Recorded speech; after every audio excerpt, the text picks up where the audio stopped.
Okay, all welcome to the very last part of the wedding venue build. Hope you enjoy it.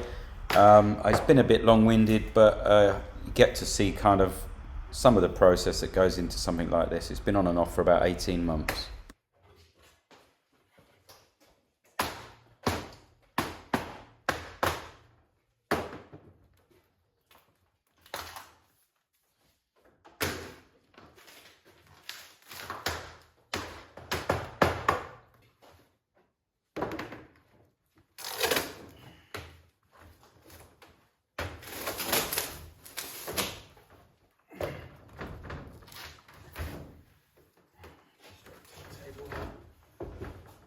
Ready? Yeah.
You do have to take into account when you're doing all this resin work with this wide belt and the cutting and the clearing up is there's so much resin dust that gets left on the floor. We've got the fans running to blow it away from us, but there's a lot of clearing up. If you look closely on the floor, the extractor just does not pick it all up. Not sure if it's just static or just the way the resin breaks down when you're extracting it. Very different to sawdust. One of the major bugbears has been, and real pain, is moving from shop to shop. I'm hoping that's coming to an end in the next 3 weeks.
pressure in there? Just the middle, that's all.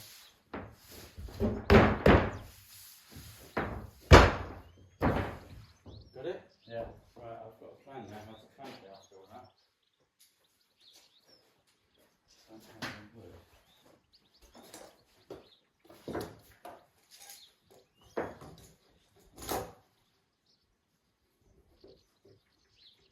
That should be it. So obviously, big moment for us here. Finally get to see the thing, even though it's upside down. I've got no idea how many hours I put into this, but it's pretty epic. Both of us did so much on it.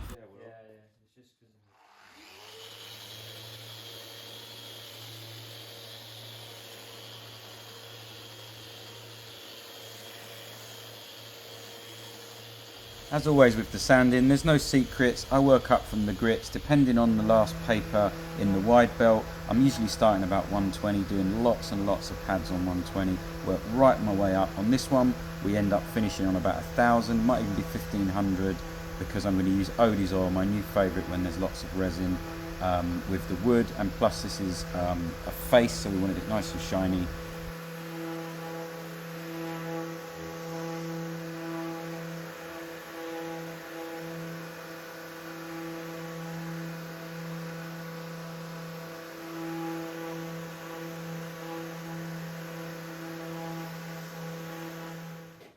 So I'm using Odie's oil here. If you haven't come across it, there'll be links in the description.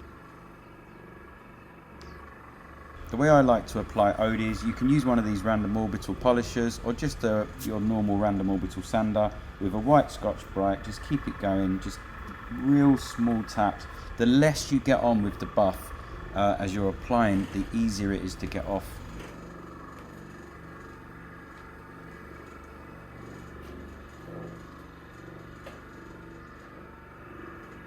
So I'm not going to cut this section down or edit it. You can watch in real time. This is going to have one coat of Odie's because it's not a tabletop, it's a front. It's going to have one coat. You can see how long it takes to apply. It's super quick as long as you do really good preparation. Like I say, I think this was 1,500 grit on the sanding.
So leave it for 2 or 3 hours. This is not a tabletop. You could leave it overnight if it was a tabletop, let it really soak in. But this is a front panel. So I've left this for 2 hours. It's really warm today, so it went in well. I like to use an old towel, something really large, like old terry toweling towel. Just keep flipping it, turning it, getting everything off. Checking it the classic way with Odie's, run 2 fingers, look at it on the light, see if you can see any marks. If there's no marks, it's ready, and then you can just throw the towel in the wash and use it again.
So to fix the panels, I'm just using the threaded inserts that I always use, and you'll see in a minute there's some sponge, like a foam.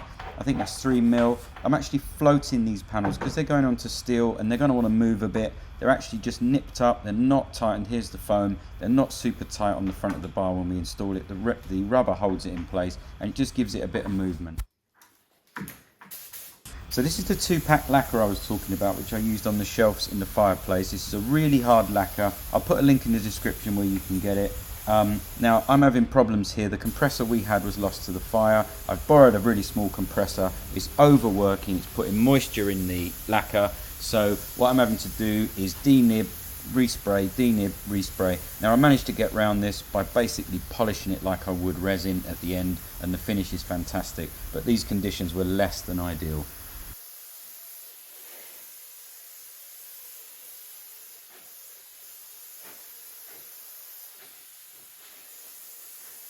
Okay, so this is a real shame. I lost some of the footage again. This is a rear panel, which is a light panel. It took a lot of thought. It's not a particularly complex build, but the reason I'm building this panel in this way is that the Philips Hue lighting, which is like an outdoor strip light, actually drops in from the top with wire in case the light fails after the installation. So there's 8 lights, 4 per panel, 2 at the top, 2 at the bottom, drop in. And so and they have a remote for that, this Philips Hue remote. I'll put a link to the lights we used. You don't get to see them in the video. I'm really sorry I lost the footage. But it just means that if a light fails, they can lift off the rear of this panel and they can literally pull the lights out and drop new ones in place rather than having to mess around. I may come back and do a video about this spray gun. I'm no expert. I literally bought it because we didn't have a compressor and it just got me out of a hole in between the gaps. I really do like it, and there's no problem with moisture getting in, which was great. Okay, so we're pretty much loaded up the shelf. That's the whole bar packed flat. Got a lift table because we've got to reassemble the back wall because there was a problem with leveling the floor. And then we just got all this stuff.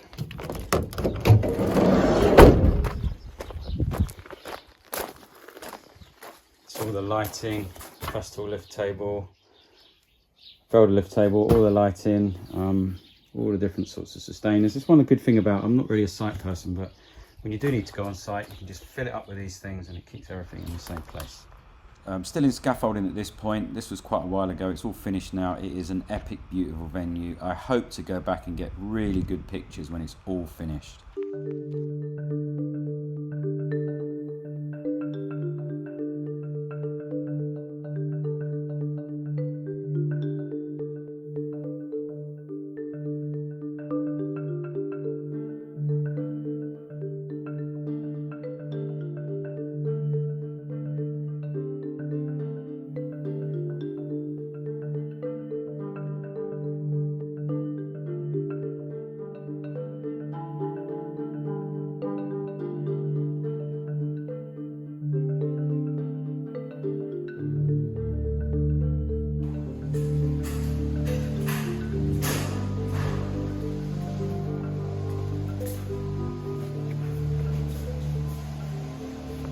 So this was the first part installation. That's the wine fridge, drink storage. It's the new shelf just fitted. I'm really pleased with it actually. It fits really nice. Really transformed it. Coffee area. So we've got this sink channel. We've got a gap, 50mm. Supply goes on the back, and the lighting system goes in here. So these are slotted into the tops over there. So we're going to lower those on next. The old classic fixings here break down.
All of these problems is exactly what it's like where I work. Yeah, right.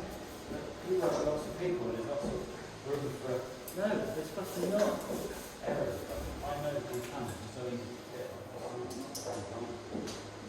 I don't like it with all these This is all like hand sprayed Trump Floyd. We saw the artist doing it, and there's some upstairs in some of the other rooms as well. It's absolutely stunning. It's going to be like a wild jungle bar. So you can't see it here, but there's actually a whole rear panel with a light attached and 2 Allen keys that you push on with 2 silver handles, and the lights stay in the top, and then the bottom lights you dangle through before you put the top ones in for access. So there was like a special open evening for people that worked on the venue. You'll get to see some shots at the end, but I am hoping to go back for an official opening and get some proper shots of it fully functional. Also, the whole rear section of this has a stainless steel bar put in, which I've not even seen yet, and the light box that I built just goes above the back like the upstand of the stainless steel so they can pull the light box out if the lights fail.